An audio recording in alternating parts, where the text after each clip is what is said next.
So next, physical properties of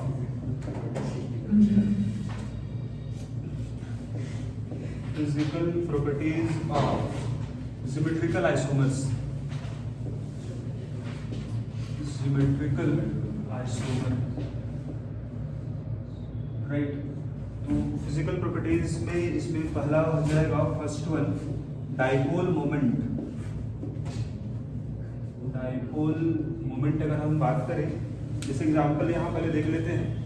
जैसे ये रहा आपके पास सिमेट्रिकल आइसोमर, अगर यहाँ CH3 है, CH3 अगर एक तरफ होगा तो इसका नेम बताए थे, इस कंपाउंड का नेम सिस और ट्रांस में अगर बताना होगा आपको तो इस कंपाउंड का नेम क्या हो जाएगा, सिस होगा। ये कंपाउंड आपका सिस है ना, और इसके लिए बोले थे आपको ट्रांस, राइट। तो अगर बात करें सिस और ट्रांस में से किसका ज्यादा होगा डाइपोल मोमेंट, राइट। तो डाइपोल मोमेंट कैसे निकालते हैं हम लोग, है बताया गया केमिकल बॉन्डिंग में। तो डाइपोल मोमेंट अगर जरा से यहाँ अगर बात करें, इसका फॉर्मूला डाइपोल मोमेंट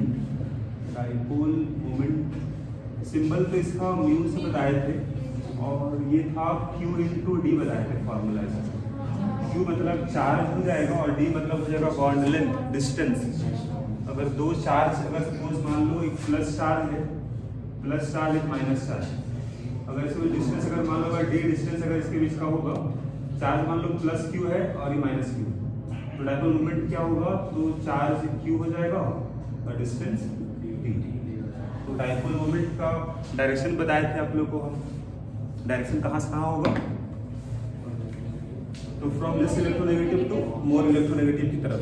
जैसे यहाँ रखें, इस कार्बन का हाइब्रिडाइजेशन क्या होगा जी, इस कार्बन का हाइब्रिडाइजेशन क्या होगा, इस कार्बन का हाइब्रिडाइजेशन क्या होगा,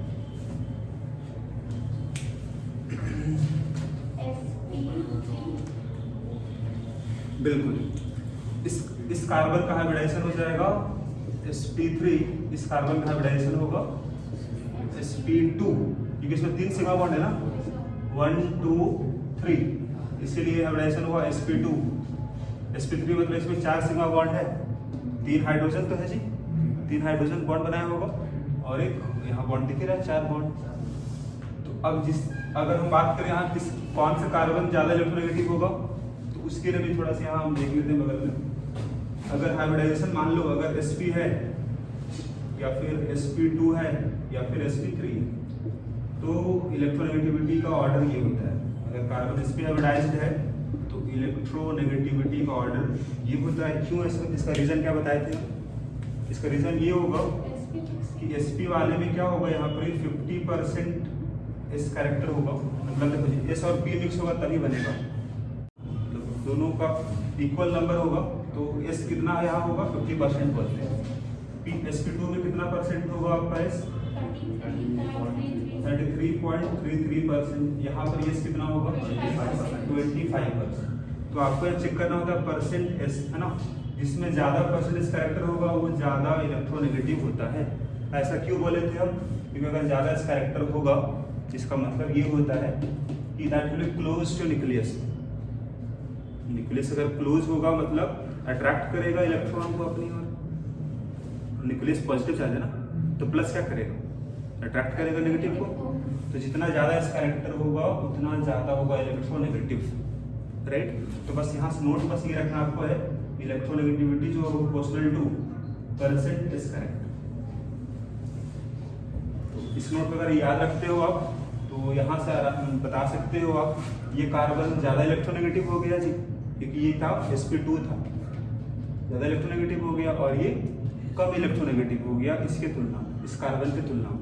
तो ये केमिकल बॉन्डिंग का पार्ट है, उस वाले केस में नहीं जा रहे हैं, बस आपको बता दे रहे हैं यहाँ कि दोनों किसका डाइपोल मोमेंट ज्यादा होगा, तो बोलेंगे हम इसका डाइपोल मोमेंट ज्यादा होगा, इसका डाइपोल मोमेंट इससे कम होगा, या फिर बोलो इसका डाइपोल मोमेंट यहाँ 0 हो जाएगा। इसका रीजन 0 क्यों होगा, तो यहाँ देख लो आप, ये carbon sp2 carbon sp3, direction क्या होगा डाइपोल मोमेंट का, टुवर्ड्स मोर इलेक्ट्रोनेगेटिव। ये दोनों में वही सेम डायरेक्शन ये होगा, दोनों का डायरेक्शन अपोजिट है, कैंसिल कर जाएगा ना।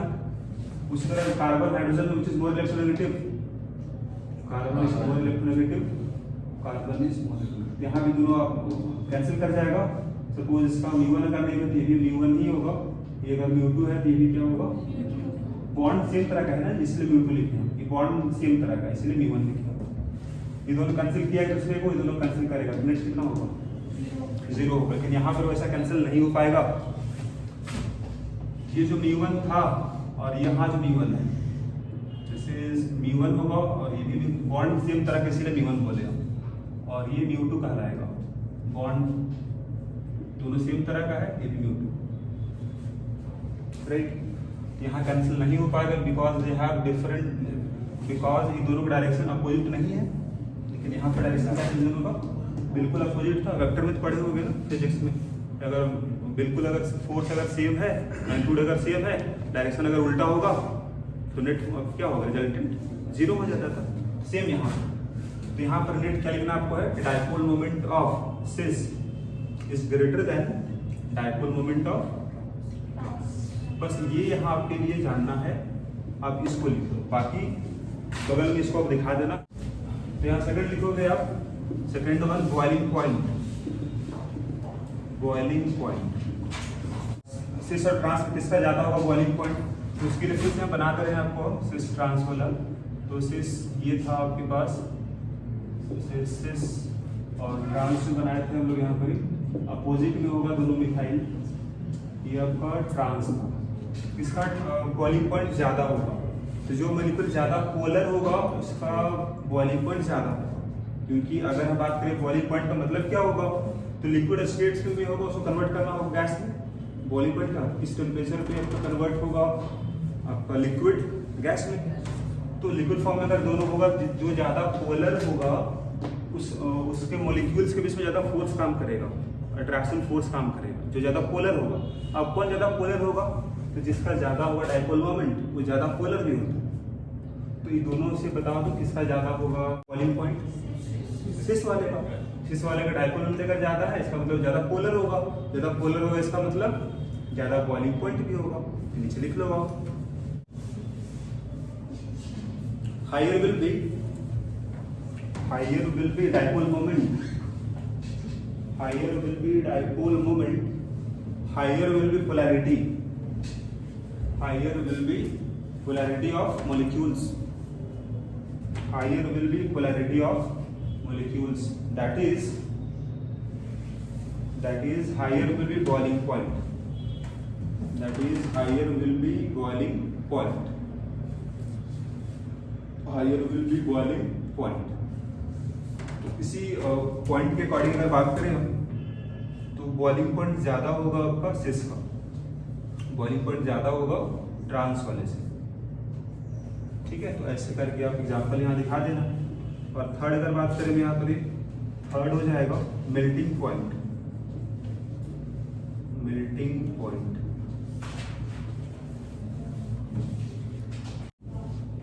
मेल्टिंग पॉइंट क्या होता है, मेल्टिंग पॉइंट का मतलब क्या होता है, मतलब ये होगा अगर कोई सॉलिड है, अगर इसको कन्वर्ट कर दो लिक्विड में, वही तो मतलब मेल्ट हुआ ना।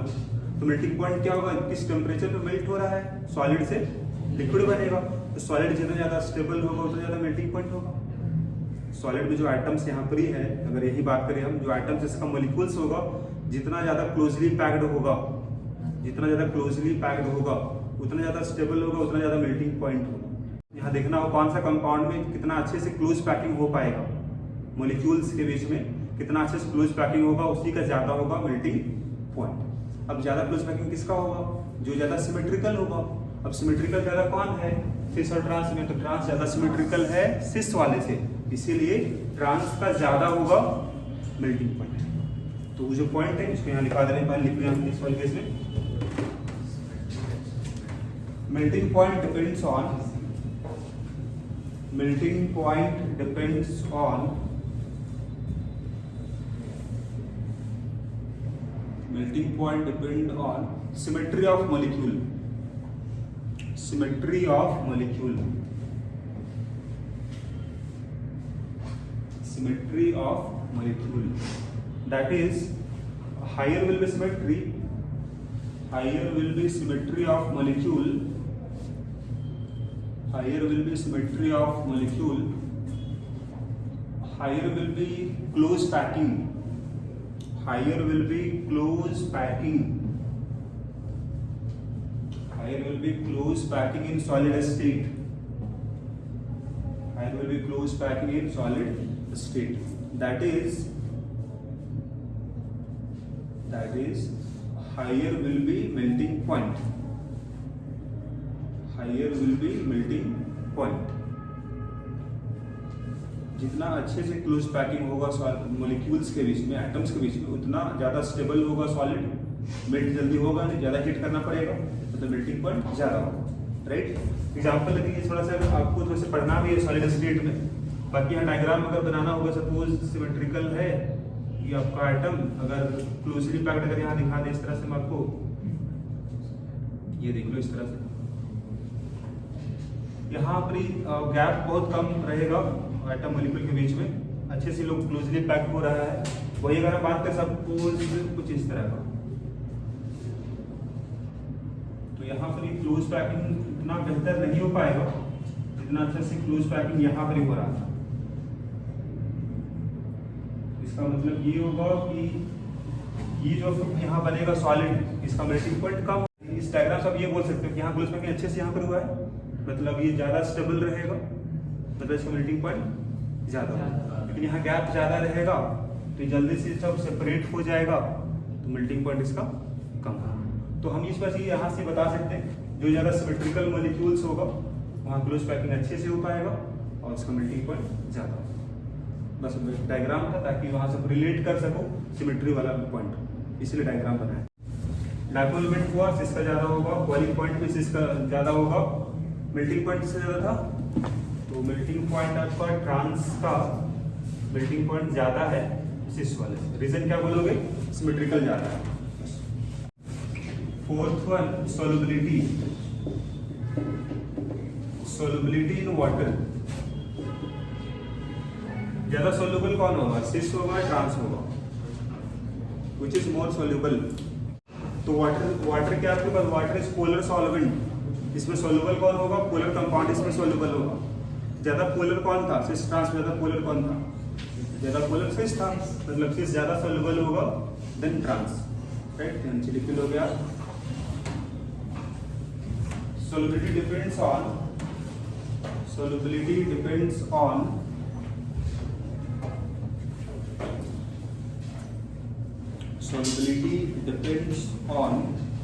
polarity of molecules. Depends on polarity of molecules. Higher will be polarity. Higher will be polarity. Higher will be polarity of molecule. Polarity of molecule. Higher will be solubility. Higher will be solubility in water. Higher will be solubility in water. That is, cis is more soluble. Cis more soluble than trans. इस तरह से लिख लोगे आप। cis isomer जो होगा ज़्यादा soluble होगा देन ट्रांस, क्योंकि सिस ज़्यादा पोलर था। और फिफ्थ पॉइंट, यहाँ फिफ्थ पॉइंट हो जाएगा स्टेबिलिटी। स्टेबल ज़्यादा कौन होगा? सिस ट्रांस में। तो ये डिस्कस हम कर भी चुके थे लास्ट क्लास में, है ना, कि ट्रांस ज़्यादा स्टेबल होगा आपका सिस वाले से। लिख लो जिसे आप, trans is more stable, trans is more stable than cis. Trans is more stable than सिस।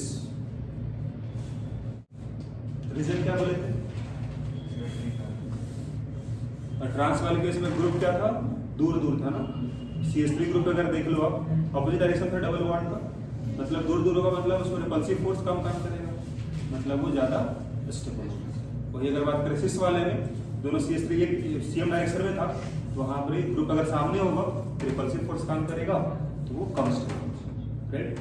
अब इसी में अगर एक पॉइंट और यहाँ लिख दें हम लोग, जैसे एनर्जी अगर बात करें, इसका एनर्जी ज़्यादा होगा। इस बात को ध्यान रखना, जो ज़्यादा स्टेबल होता है ना उसका एनर्जी कम होता है, उल्टा रिलेशन, ठीक है। तो किसका एनर्जी ज़्यादा हो जाएगा?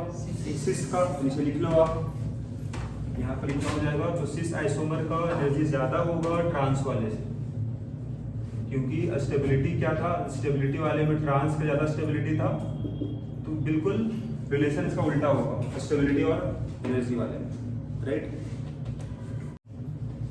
तो ये तो बात हुआ आपको यहाँ physical properties of geometrical isomer का, है ना। इसमें टोटल 6 प्रॉपर्टी यहाँ देखिए हम लोग।